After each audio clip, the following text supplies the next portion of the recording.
Hello, everybody, and welcome to a very special episode of My Friend's Little Sister Has It In For Me, episode 6.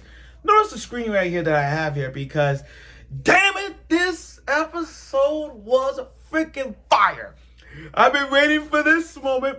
I've been waiting for this. The battle of Akichiro's, our MC love, the battle between the cousin Mashiro and the energetic, happy-go gal Iroha. The battle has now commenced. These last 5 episodes was giving us introduction to the characters, the Fifth Floor Alliance, with Iroha's backstory of how she became just a quiet, don't give a F face girl to a badass, energetic voice actor like herself. Now, we all know this. Rom-coms do come with harems. And each girl has a trait for the MC. Everybody knows that when it comes to rom-coms, not only it leads to harems, but this is where the waifu wars, this is where the wars come and play. Okay? This is one of those things. And then, the other rom-com I watch, I can't understand what my husband is saying, this kind of thing. Remember that rom-com where two tsunderes hate each other, and then she kind of have the thing for her, but then the gal likes her? I'm comparing that to this because it's the same damn thing. In this episode, this is where the war. I love shit like this because this is what we've been waiting for, guys. The war to settle the score. The war that demolished everybody. Now, I will do a little moving around because, damn it, this was freaking the moment. So, without further ado, let's get right to an episode 6 review of this show because right now, damn it, I gotta put this on the full screen. Matter of fact, let me do this right now to point to the end. Anyway, let's get right to it. So, Akichiro, the MC, what can I say? I can't hate the guy. This guy is living the fucking dream.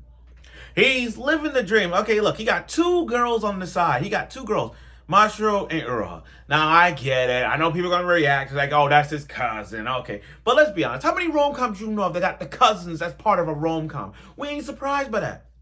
So Mashiro and Iroha are going on a date, making it look like a harem. This guy, he's just a regular guy with 2 girls. 2 girls of this show. 2 of them. 2 of them. He's, it's hard to communicate with that because I'm just thinking how Rent a Girlfriend is. Because if you think about it, Rent a Girlfriend, he's clinging Kazuya, my boy, my homie. I imagine him clinging on with Chizu and Mami-chan. I kind of see that. But again, these 2 are literally like, they pairings of these 2 polar opposites, the shy girl and the energetic gal. I think, and speaking of gals, we're going to get another gal. And I feel like every year we're getting a gal of our own. I don't think she's the best gal. I mean, there's a one gal that, I will say the other gal's better. But my point is, Iroha and Mashiro's started off from a rocky start, trying to decide 2 movies. You got one girl, Mashiro, who's trying to see a Jurassic Shark, a shark movie. Like, you could tell, based off them, you could tell they got great taste. You could tell each of them got a taste. And then you got Iroha, who's just learning to see two samurai wars. So you got one who likes shark movies, and you got one who likes samurai movies. So it's like, would you rather go out with a woman like Mashiro to like watch shark movies like Jaws, Deep Blue Sea, The Meg, those kind of iconic shark movies, even though my favorite shark movie is Deep Blue Sea because of the iconic shark scene where Samuel L. Jackson got eaten by the shark, that right there is iconic. Yes, it's over Jaws. I'll put that over Jaws. But my point is, would you rather go to see a shark movie or would you rather go see a samurai movie? Those classic samurai movie, like historic movies, kind of like, one thing come to my head was Gladiator. See what I'm saying? So Mashiro is kind of like, don't know what to do. And I get it. When you have 2 girls on the side, it's hard to decide what you want. So they decided to do rock, paper, scissors. And then right off the gate, boom, Iroha won, and they all watched the samurai movie. Now. You know what? Give me this. I'm gonna need this. Sorry, let me look through here. Because these bitches gonna get it. These bitches gonna get it.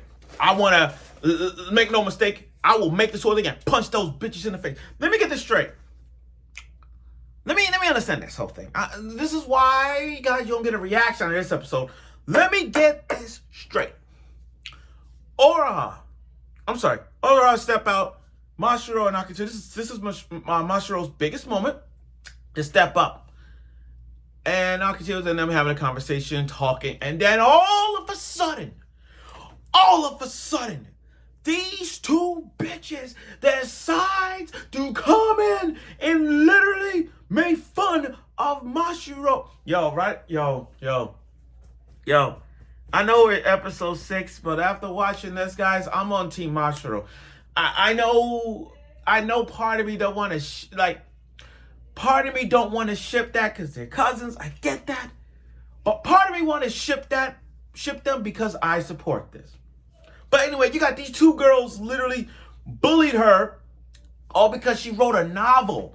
All because she wrote a novel about her personal life, making a novel thing, and they made fun of it, which Akito had no knowledge of it. So much so, my boy Akito stepped the fuck up. He literally stepped up, put his cup down, and made fun of those girls. He literally made fun of those girls. He made fun of them. He's like, don't you dare talk about her like that. You know, I freaking love it. I loved it. Like, come on. He stepped up. That's my homie. He's one of many homies I respect. But anyway, he stood up against her. So much so that, because the two girls made fun of her, she ran. And, Akito found Mashiro in the movie theater. Okay. And it respects her, like, I'm your biggest fan. I read the novels, all that stuff. I'm a big fan. He's actually a big fan of Mashiro's work. She's actually a big fan. But, ain't stopping me to talk more about this because I'm going to say some more shit when I'm going to say this. You got Iroha talking to those two ugly girls, those ugly bitches, making fun of Mashiro. And Akito, can I get this face of Iroha? I want to put this up here. I want to put this up here. Look at this face. Look at this face. Hold up. Can I get a good shot of this again? Hold on. Let me get this good face again because that is iconic. That right there, is going to be my thumbnail because of this moment here. Sorry, let me go back a little more here because I want to put this face. Look at this reaction. She literally put on that voice acting thing. I can't with her. I can't. I'm sorry. See, this is why. This is why I can't hate her. She literally stood toe to toe. She stood against her. Yo.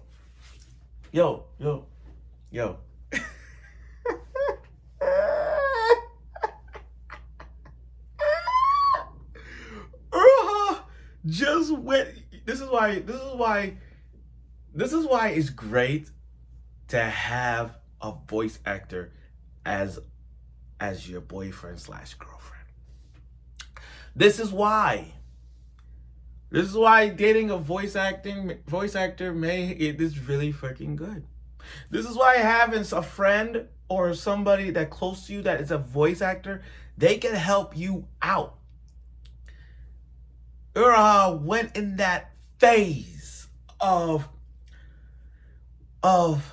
gangster Tokyo Revengers mode, like gangster type windbreaker vibe. She went into that hood shit. That evil, that menacing, I'm gonna kill you bitch face. That not for me when she did the mic from the Mashiro. I'm sorry. I definitely took it out of context. But again, the look on her face at the end of this part.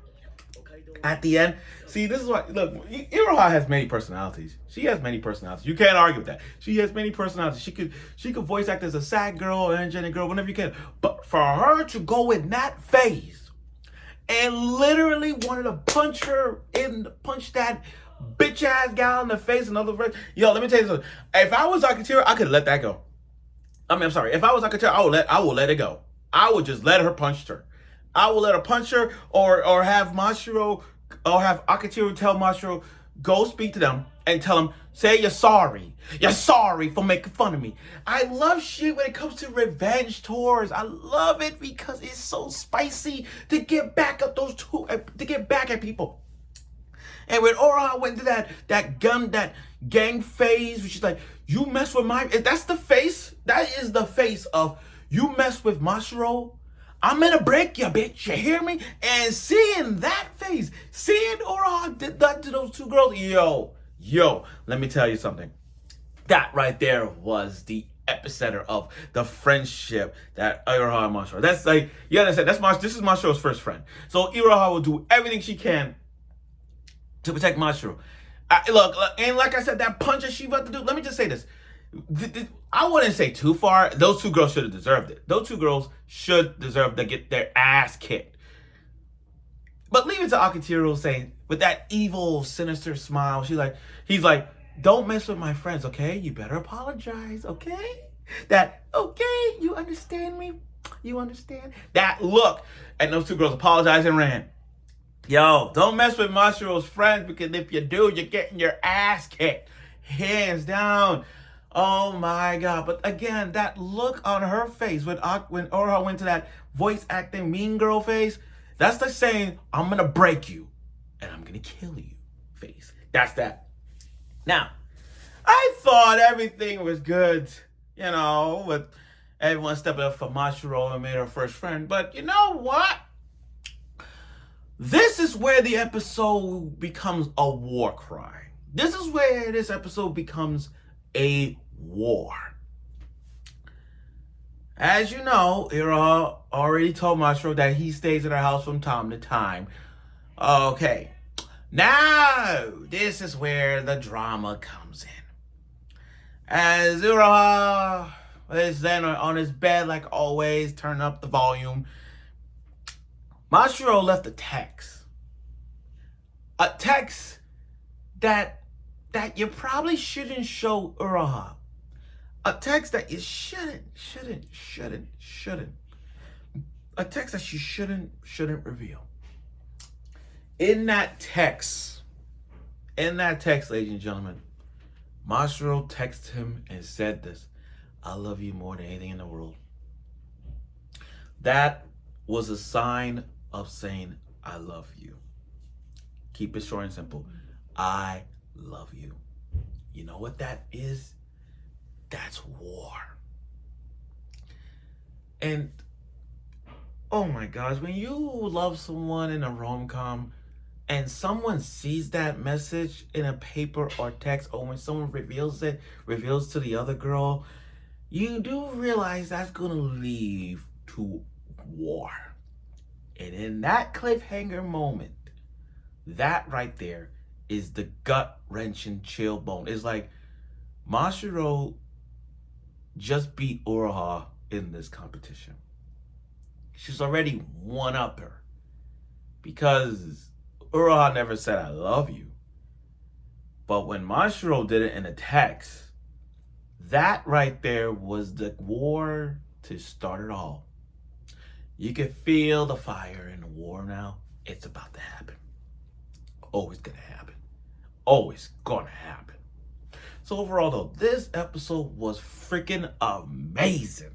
Like, utterly amazing. To a point where Mashiro stepped up. We got to see her backstory as to why, because those two bitches right there got to make fun of her. And like I said, if I would have seen them, I would have cut them. But leave it to Iroha to step up and literally give her the mean girl look. Not only that, seeing Mashiro confess to Akitiro over the text saying I love you thing, that's just a war. That's just a sign of there's many more. And there's going to be so much fire coming in our way. So thank you for watching my review of the show. I look forward for next week's episode of it. Well, let's see where this goes.